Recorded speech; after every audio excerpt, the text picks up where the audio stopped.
Massive fight coming up on the weekend. We have Jake Paul, Anderson Silva, one of the greatest UFC athletes ever, Bazooka Joe.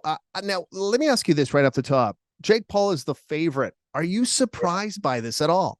I'm actually not really surprised by it. I mean, as a martial artist myself and being such a passionate one, it kind of hurts to say that. Yes, he is. It's actually justifiable. I mean, it really hurts me. All my colleagues are going to be upset with me. But I mean, with all these factors that we can discuss that the inexperienced, the young YouTuber is the favorite. Yeah, he certainly is. Okay, so how do you see this fight? A lot of people are placing bets on who gets knocked down first, or if anybody's going to get knocked down at all. Do you see any of that happening?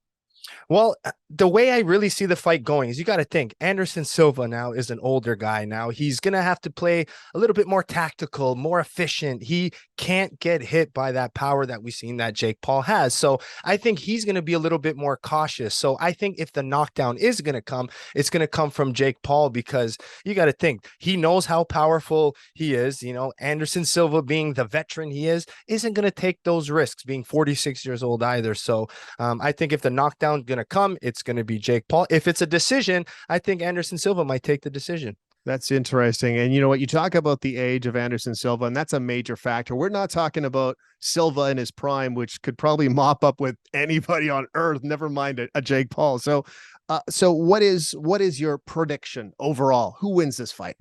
Well, all right. My colleagues again are going to hate me, but I think Jake Paul, it sounds crazy to say it, but I think he gets it done. I mean, I did a little bit of stat work for here, but I mean, Anderson Silva, he's 46 years old now. He's had 36 was it 30, yeah, around 36 professional fights.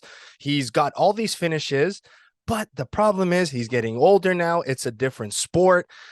This young factor of this young kid training so hard, being so motivated, having the finances to get the best team around him. And the main thing about it, he has this confidence. When you have this confidence in the sport, that ends up being the best thing. And I think he just believes in himself so much that it's going to play in his favor. Bazooka Joe, thanks for your time. Awesome, man. Thank you, Dave.